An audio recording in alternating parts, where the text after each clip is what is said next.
അസിഡിറ്റിക്ക് വീട്ടിൽ തന്നെ ചെയ്യാവുന്ന പരിഹാരമാർഗങ്ങൾ.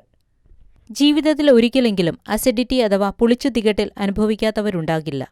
ക്രമം തെറ്റിയതും അനാരോഗ്യകരവുമായ ഭക്ഷണശീലങ്ങളുമാണ് അസിഡിറ്റിക്ക് കാരണമാവുന്നത്. ദഹനപ്രക്രിയയ്ക്കാവശ്യമായ ആസിഡുകൾ ശരീരത്തിൽ തന്നെ ഉൽപ്പാദിപ്പിക്കപ്പെടുന്നുണ്ട്. ഇവ അമിതമാവുന്നതാണ് അസിഡിറ്റിയിലേക്ക് നയിക്കുന്നത്. അസിഡിറ്റിയെ അശ്രദ്ധമായി തള്ളിക്കളയുന്നത് പലപ്പോഴും ഗുരുതരമായ ആരോഗ്യപ്രശ്നങ്ങളിലേക്ക് നയിച്ചേക്കാം. അസിഡിറ്റിക്ക് വീട്ടിൽ തന്നെ ചെയ്യാവുന്ന ചില പരിഹാരമാർഗങ്ങൾ ഇവയാണ്. ഇളം ചൂടുവെള്ളം ഇടയ്ക്കിടയ്ക്ക് കുടിച്ചു ശീലിക്കുക. കഫീൻ അടങ്ങിയ പാനീയങ്ങൾ ഒഴിവാക്കുക. തണ്ണിമത്തൻ, വാഴപ്പഴം, വെള്ളരിക്ക തുടങ്ങിയവ ദിവസവും ഭക്ഷണത്തിൽ ഉൾപ്പെടുത്തുക. തണ്ണിമത്തൻ ജ്യൂസ് അസിഡിറ്റി കുറയ്ക്കുന്നതിന് വളരെയധികം നല്ലതാണ്.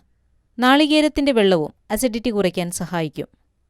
ദിവസവും 1 ഗ്ലാസ് പാൽ കുടിക്കുന്നതും അസിഡിറ്റിയുടെ തീവ്രത കുറയ്ക്കും. രാത്രി കിടക്കാൻ പോകുന്നതിന് 2-3 മണിക്കൂറുകൾക്ക് മുൻപ് ഭക്ഷണം കഴിക്കുക. ഇടവേളകളിൽ ചെറിയ തോതിലുള്ള ഭക്ഷണങ്ങളാവാം. അച്ചാർ, വിനാഗിരി, എരിവുള്ള ചട്നി തുടങ്ങിയവ ഒഴിവാക്കുന്നത് നല്ലതാണ്. പുതിനയിലയിട്ട വെള്ളം കുടിക്കുന്നതും നല്ലതാണ്. അസിഡിറ്റി അനുഭവപ്പെടുമ്പോൾ ഒരു വെളുത്തുള്ളി അല്ലി ചവയ്ക്കുക.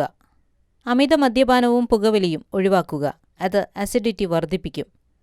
ചൂയിംഗം ചവയ്ക്കുന്നത് നല്ലതാണ്. കാരണം ചവയ്ക്കുമ്പോൾ ധാരാളം ഉമിനീർ ഉൽപ്പാദിപ്പിക്കപ്പെടും. ഇത് അസിഡിറ്റി കുറയ്ക്കാൻ സഹായിക്കും. ഇഞ്ചി ചതച്ചു കഴിക്കുക. നാരങ്ങ വെള്ളത്തിൽ അല്പം പഞ്ചസാരയിട്ട് കഴിക്കുക തുടങ്ങിയവയും അസിഡിറ്റിയെ ശമിപ്പിക്കും.